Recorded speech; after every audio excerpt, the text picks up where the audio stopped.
하나님의 말씀을 나누겠습니다. 오늘 본문은 창세기 41장 1절에서 8절까지의 말씀입니다. 말씀 제목은 지금은 기갈의 시대이다 라는 제목입니다. 먼저 본문을 제가 봉독해 드리겠습니다.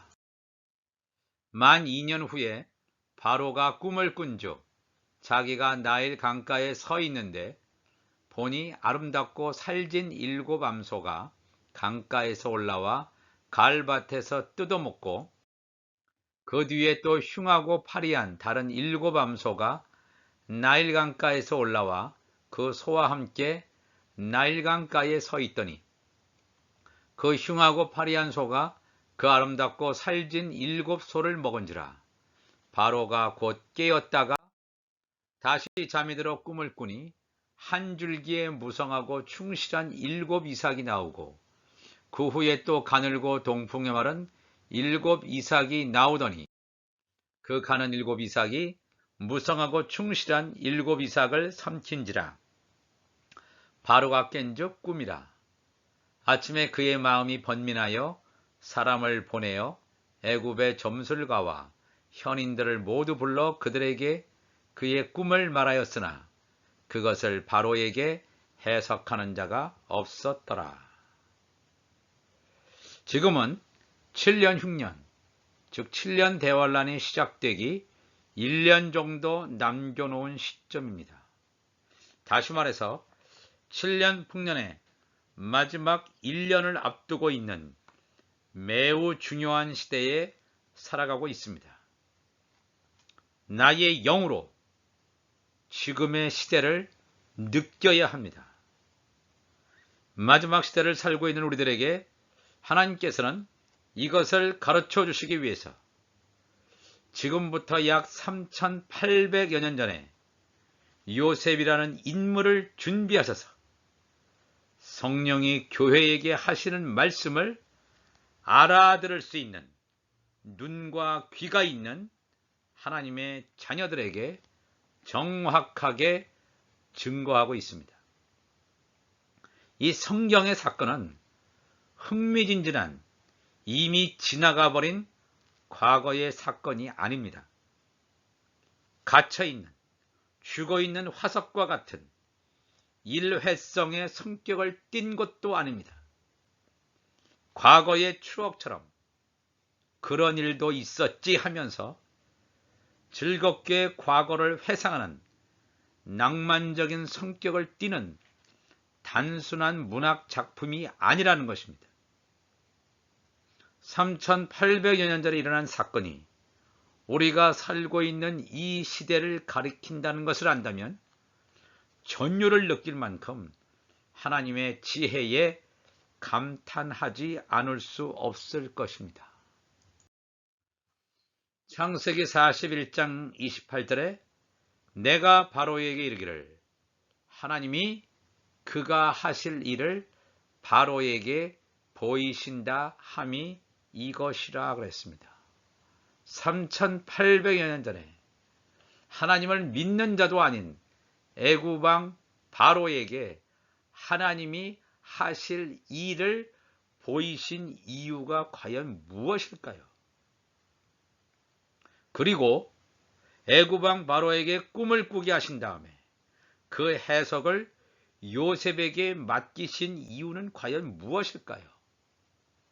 창세기 41장 8절에도 아침에 바로의 마음이 번민하여 사람을 보내어 애굽의 점술과 현인들을 모두 불러 그들에게 그의 꿈을 말하였으나 그것을 바로에게 해석하는 자가 없었더라. 애굽 나라에 무수한 지식인들이 있었음에도 불구하고 한 명도 바로의 꿈을 풀지 못하였습니다. 이 하나님의 사건은 사람의 지식으로는 결코 풀 수 없음을 보여주신 것입니다.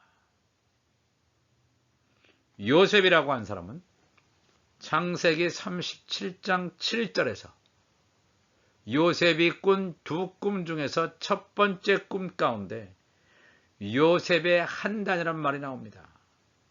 요셉의 한 단이 의미하는 것처럼 요셉은 예수님을 표상으로, 한단은 예수님께 붙어있는 예수님의 지체를 가리킵니다. 요셉과 요셉의 한단, 예수님과 예수님의 지체는 다 하나님의 아들들을 말합니다. 바로 이들이 천국 열쇠를 소유한 자들입니다. 땅에서 무엇이든지 매면 하늘에서도 매일 것이요, 땅에서 무엇이든지 풀면 하늘에서도 풀릴 것이라는 놀라운 사명을 감당하는 자임을 가르쳐 주신 것입니다. 이 마지막 시대의 하늘의 비밀은 세상의 지식을 가진 자들이 결코 풀 수 없습니다. 하나님의 지혜와 계시의 영을 받은 요셉과 같은 예수님의 지체들이 풀어야 함을 성경은 일관되게 증거하고 있습니다. 주와 함께 교회에 있는 우리들이 하늘에 속한 교회, 즉 예수님의 지체들이라면 1년 앞으로 다가온 7년 대환란, 7년 흉년이 임하게 되는 것이 하나님이 이미 정하신 것이며 왜 7년 흉년이 와야 하는지를 우리가 알아야 될 것입니다. 창세기 41장 26절에 일곱 좋은 암소는 일곱 해요, 일곱 좋은 이삭도 일곱 해니 그 꿈은 하나라 그랬습니다. 이 말씀을 우리가 저번에도 말씀을 나누었습니다. 이 말씀이 의미하는 바는 바알에게 무릎을 꿇지 않는 7,000명의 하나님의 자녀들, 예수님의 지체들이 이 7년 풍년 기간 안에 거두어지는 것을 증거하고 있는 말씀이 되겠습니다.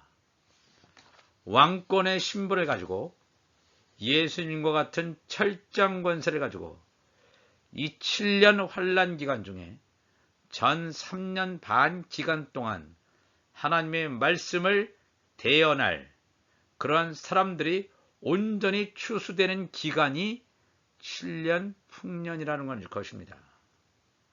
그렇다면 7년 풍년 기간에 거두어진 하나님의 자녀들, 예수님의 지체들은 무엇 때문에 이렇게 먼저 추수의 기쁨을 가지게 되었을까요? 분명히 사명이 있음을 짐작하게 됩니다. 7년 풍년이 지나간 후에 7년 흉년이 도래하게 되는데 7년 흉년을 기근으로 표현한 것은 물질적인 부족을 의미하기보다는 말씀의 기갈 현상으로 보아야 합니다. 이것을 알고 있는 아모스 선지자는 아모스 8장 11절에서 주 여호와의 말씀이니라. 보라, 날이 임할지라 내가 기근을 땅에 보내리니 양식이 없어 주림이 아니요 물이 없어 갈함이 아니요 여호와의 말씀을 듣지 못한 기갈이라 그랬습니다. 이렇게 풍성하게 매일 쏟아지는 설교, 또 말씀 강의가 홍수처럼 쏟아지는 이 시대에 말씀의 기갈 현상이라니 믿어지질 않을 것입니다. 하늘의 소리를 전하는 대신에 이 세상이 듣고 싶어하는 것, 나의 육신적 소욕을 만족시켜주는 설교가 홍수처럼 강대상을 덮고 있는 시대를 가리켜서 말씀의 기갈이라 말합니다. 요한계시록에는 마지막 때에는 영원한 복음이 담긴 작은 책 또는 작은 두루마리의 내용을 선포해야 함을 분명히 말하고 있습니다.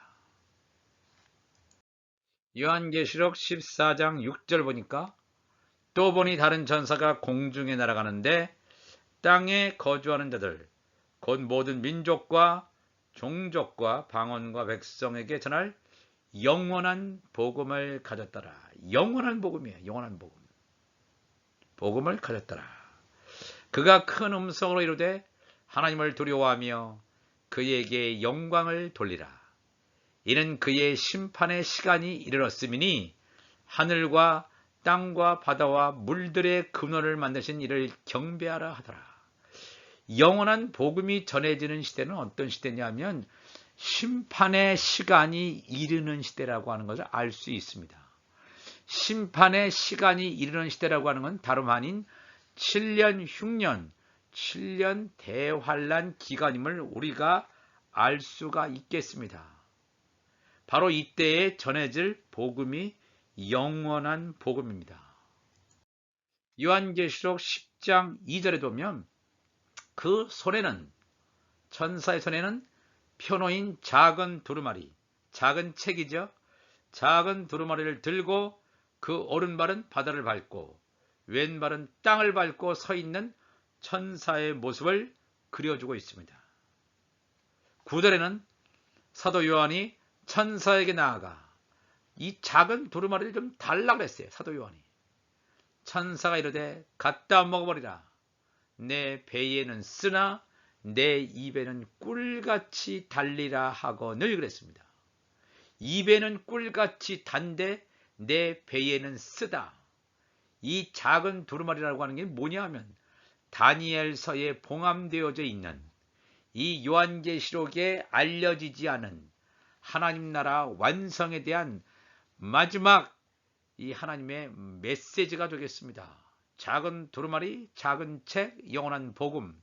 근데 이 말씀이 입에서는 꿀같이 달아요. 우리가 스펀지처럼 이 말씀을 받을 때 이 말씀을 그냥 빨아들이는 것처럼 흡수하는 것처럼 꿀송이같이 계속해서 너무나 달아서 이것을 먹게 됩니다. 할렐루야, 할렐루야, 할렐루야. 그런데 이것이 다 채워지면 어떠냐면 배에는 쓰가 돼요. 이 말씀의 위력인데 하나님의 말씀은 살아있고 운동력이 있지 않습니까? 이 말씀이 채워지는 순간 나의 육적인 소욕은 완전히 다 벗겨짐으로 말미암아 내 배에는 쓰다 그랬습니다. 10절에 내가 천사의 손에서 작은 두루마리를 갖다 먹어버리니 내 입에는 꿀같이 타나 먹은 후에 내 배에서는 쓰게 되더라. 그가 내게 말하기를 내가 많은 백성과 나라와 방언과 임금에게 다시 예언하여야 하리라 하더라. 놀라운 말씀이죠. 우리가 예수님 이후에 지금까지 2000년 동안 말씀을 들어왔는데 다시 예언하라는 것. 다시 뭔가 지금까지 우리가 알고 있던 복음과는 성격이 좀 다른 것임을, 영원한 복음, 작은 책의 비밀은 성격이 다른 것임을 알 수 있습니다. 예수님이 오신 후에 2000년의 교회 시대가 지나가고 있는데 지금까지 전해진 복음 이외에 새로운 복음을 말하는 것인가 의아해 할 수도 있습니다. 성경을 통해서 복음을 증거해 왔지만 온전한 영적인 눈과 귀가 열리지 않아서 다양한 성경 해석으로 사람의 지식에 의존하여 전해왔습니다. 인간적인 방법론, 인문학적, 사회과학적 수많은 인간이 할 수 있는 수많은 방법론을 가지고 성경을 해석해 왔는데 성경을 온전히 해석하지 못했습니다. 다 매여 있었고 풀리지 못했습니다. 이제는 하나님의 뜻이 온전히 만천하에 드러나는 시점이 되었다는 것입니다. 이러한 시점이 다가왔음을 알려주는 표시가 바로 7년 흉년의 말 속에 내포되어 있습니다. 창세기 41장 3절에 그 뒤에 또 흉하고 파리한 다른 7 암소가 나일 강가에서 올라와 그 소와 함께 나일 강가에 서 있더니 아름다운 살진 암소가 먼저 올라왔죠. 7년 풍년을 나타내는 아름답고 살진 암소가 하늘에 속한 교회라면, 하나님의 자녀들이 추수되는 하늘에 속한 교회라면 흉하고 파리한 7 암소는 땅에 속한 교회 중에서 타락된 교회임을 우리가 알 수가 있겠습니다. 또 창세기 41.5절에 이 바로가 다시 잠이 들어 꿈을 꾸니 한 줄기에 무성하고 충실한 7 이삭이 나오고 그 후에 또 가늘고 동풍에 말한 7 이삭이 나오더니 그랬습니다. 바로 이러한 것은 뭘 설명하냐면 땅에 있는 교회로서 땅에 있는 교회로서 육신의 소욕을 따라가다가 믿음을 잃어버리고 알곡은 없고 알맹이는 없고 껍데기만 있는 쭉정이의 이 땅에 속한 교회의 모습을 증거하고 있는 말이 되겠습니다. 마태복음 13장 5절에 그래서 예수님께서 이 세상밭에 씨 뿌리는 비유를 통해서 이미 이러한 시대가 올 것임을 예고해 주고 있습니다. 마태복음 13장 5절에 더러는 흙이 얕은 돌밭에 떨어짐에 흙이 깊지 아니하므로 곧 싹이 나오나 해가 돋은 후에 타서 뿌리가 없으므로 말랐다 그랬습니다. 이것에 대한 해석을 예수님께서 13장 20절에 합니다. 돌밭에 뿌려졌다는 것은 말씀을 들었습니다. 혼에 속한, 혼의 생명인 이런 사람들, 땅에 속한 교회도 하나님의 말씀을 들었습니다. 즉시 기쁨으로 할렐루야 하면서 받았습니다. 그러나 그 속에 뿌리가 없어 잠시 견디다가 말씀으로 말미암아 환난이나 박해가 일어날 때에는 곧 넘어지는 자다. 신년 대환란 가운데 후 3년 반에 있을 불환란 7 대접 심판이 이르는 그 환란이나 박해가 있을 때는 완전히 넘어지는 자다. 누가요? 쭉정이 같은 땅에 속한 교회, 흉하고 파리한 7 암소입니다. 또 가늘고 동풍의 말은 7 이삭이 되겠습니다. 예수님께서 재림하시는 목적은 창세 전에 어린 양의 생명책에 이름이 기록되어 있는 예수님의 지체들인 하나님의 자녀들과 하늘나라에서 제사장 직분을 감당할 종들을 추수하기 위한 것임을 성경 곳곳에서 말씀하고 있습니다. 이 마지막 시대에 열방에서 보여지는 교회의 모습들을 요한계시록은 7 촛대에 비유하고 있습니다. 요한계시록 1장 20절에 내가 본 것은 내 오른손에 7 별의 비밀과 또 7 금촛대라. 7 별은 7 교회의 사자요 7 촛대는 7 교회니라 그랬습니다.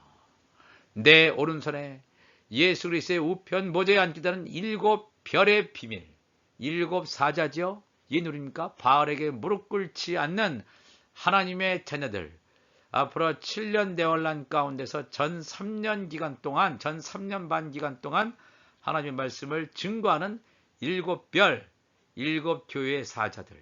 이 7 교회라고 하는 것은 열방에 있는 모든 교회들을 상징하는 단어가 되겠습니다. 그것이 7 교회가 7 촛대, 7 촛대. 7 촛대는 7 교회라는 말은 추수가 되기 이전에 열방에 있는 모든 교회들을 7 촛대라고 합니다. 7 금촛대는 뭐냐면 추수가 되어서 열방에 있는 흩어진 교회 가운데 추수가 되어서 구원받은 추수가 끝난 그런 교회를 7 금촛대라고 분명히 성경은 우리에게 말씀하고 있습니다. 예수님께서는 이 마지막 시대에 열방의 교회들이 타락할 것임을 예고하십니다. 그래서 하나님이 기뻐하시는 영적 예배를 드릴 것을 요한복음 4장에 나오는 사마리아 여인과의 대화 속에서 드러내시고 있습니다.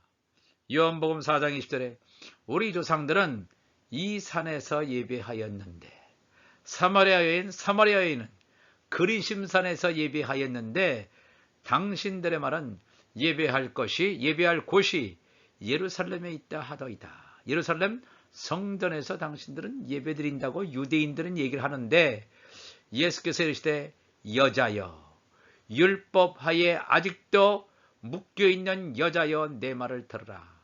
이 산에서도 말고 예루살렘에서도 말고 너희가 아버지께 예배할 때가 이르리라 그랬습니다. 여기서 말하는 산이라고 하는 것은 땅에서 예배 드리는 제단을 말합니다. 제단. 옛날에는 이 산에다가 하나님 앞에 신에게 드리는 제단을 만들어서 섬겼습니다. 사람들이 예배하는 것은 뭐야? 그레심산, 사마리아 성전, 또 유대인들은 예루살렘 성전, 눈에 보이는 성전에 주목하고 예배 행위를 해왔습니다. 그러나 예수님께서 명령하시는 예배라고 하는 것은 예배 드리는 자들이 성령의 전으로 세워져서 육신의 소욕이 벗겨지고 영으로 드리는 예배를 말하고 있습니다. 그렇다면 왜 이런 영적인 예배를 드리지 못하고 건물만 크게 만들어 놓고 눈에 보여지는 영적인 예배가 아닌 타락한 예배에 몰두하고 있는 쭉정이와 같은 타락한 교회들이 많은 열방 교회들이 전락을 했을까요?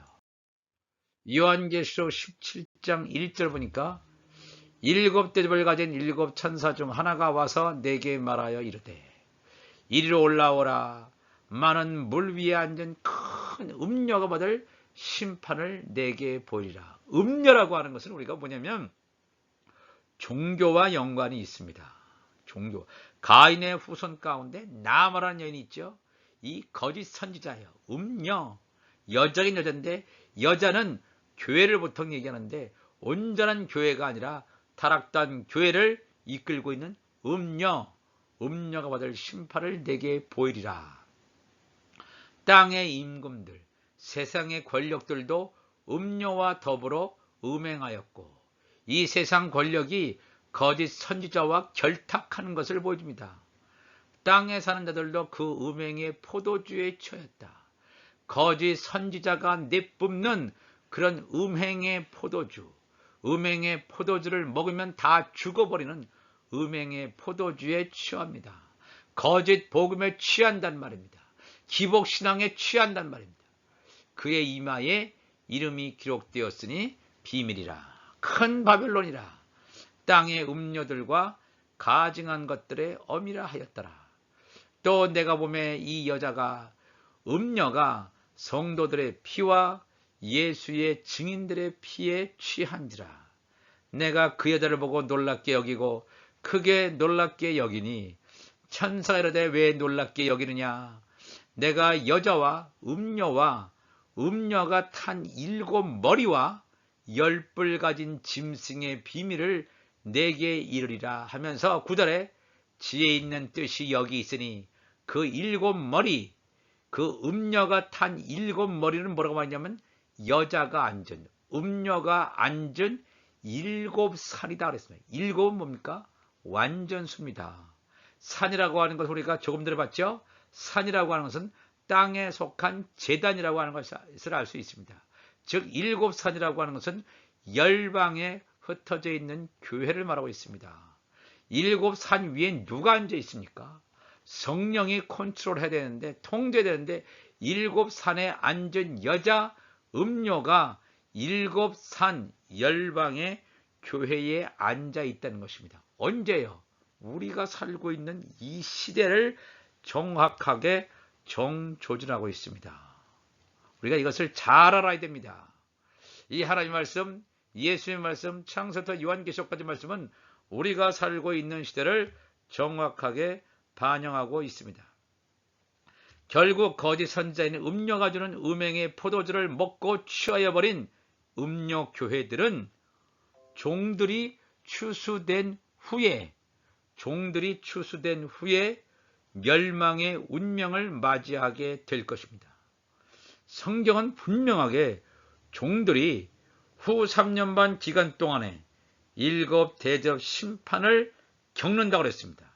7 대접 심판을 겪으면서 환란의 피난처로 예비된 곳간에 들어가서 지상 재림하시는 예수님을 맞이하게 되지만 여전히 음욕 교회에 남아서 쭉정이가 되어버린 자들은 후 3년 반이 끝나는 시점에 아마겟돈 전쟁 후에 불못에 들어가므로 둘째 사망에 처해지므로 영원한 고통 가운데 있음을 성경은 증거하고 있습니다.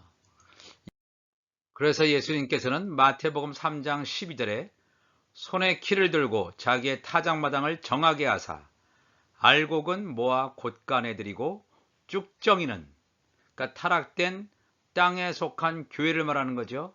쭉정이는 진노의 포도주를 먹은 그 쭉정이는 꺼지지 않는 불에 태워질 것이다, 이렇게 말하고 있습니다. 성경은 정확하게 이렇게 하나님의 시간표를 알려줍니다. 창세전의 어린 양의 생명책에 기록된 선의 열매들, 선의 열매들은 악의 열매로 타락하는 쭉정이의 운명을 맞이하지 말고 전 3년 반 기간에 집중적으로 전파되는 이 천국 복음으로 회개에 합당한 구원의 표를 받음으로 후 3년 반 후반에 지상 재림하시는 예수님을 맞이할 수 있도록 음욕교회에서 탈출하는 결단이 있어야 함을 성경은 증거하고 있습니다. 그래서 요한계시록 18장 1절에 이렇게 증거하고 있습니다. 이 일 후에 다른 천사가 하늘에서 내려온 것을 보니 큰 권세를 가졌는데 그의 영광으로 땅이 환하여 지더라. 힘찬 음성으로 외쳐 이르되 무너졌도다 무너졌도다 큰 성 바벨론이여 음욕교회여 귀신의 처소와 각종 더러운 영이 모이는 곳과 각종 더럽고 가증한 새들이 모이는 곳이 되어도다. 이것은 바로 음욕교회를 가리킵니다. 귀신의 처소가 되어버렸어요. 진노의 포도주를 마셨기 때문에 음료가 7산 위에 타고 앉아서 이 진노의 포도주를 먹임으로 말미암아 귀신의 처소가 되었을 말합니다. 그 음행의 진노의 포도주로 말미암아 만국이 무너졌으며 또 땅의 왕들이 그와 더불어 음행하였으며 땅의 상인들도 그 사치의 세력으로 치부하였더라. 온 세상이 거짓 선지자와 결탁해서 이렇게 기복신앙 잘못된 복음으로 완전히 타락하였음을 말합니다. 또 내가 들으니 하늘로부터 다른 음성이 나서 이르되 내 백성아 거기서 나와 그의 죄에 참여하지 말고 그가 받을 재앙들을 받지 말라 그랬습니다. 음욕교회에 있는 아직도 수많은 하나님의 백성들 종들아 거기에 있지 말고 나올 것을 말합니다. 전 3년 반 기간 동안에 이 영원한 복음이 증거될 때 이 말씀을 듣고 나오는 사람은 그의 죄에 참여하지 않고 놀라운 하나님의 구원의 자리에 가지만 계속해서 음욕교회에 있다면 완전히 천사가 인을 치는 그 시간 이후에는 완전히 다 멸망될 것임을 성경은 우리에게 말하고 있습니다. 거짓 선지자의 음료가 던져지는 진노의 포도주는 결국 음욕교회로 타락하게 되게 되어 있습니다.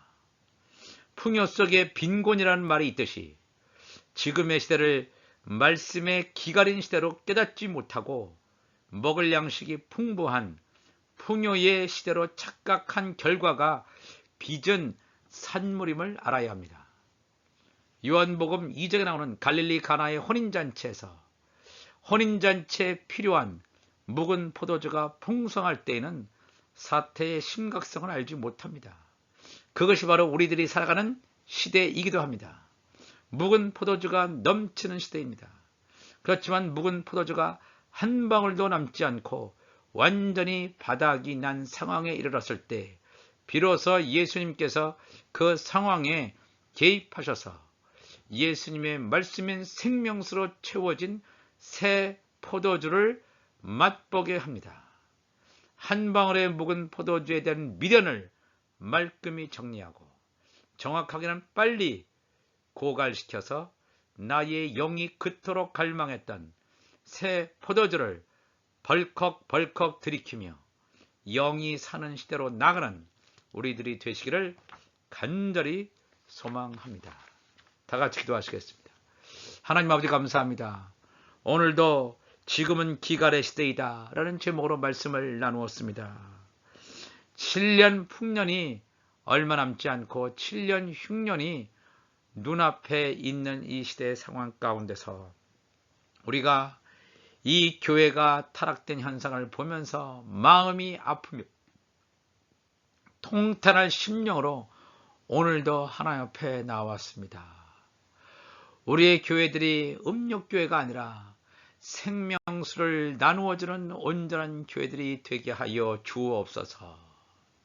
감사하며 예수님의 이름으로 기도하옵나이다. 아멘.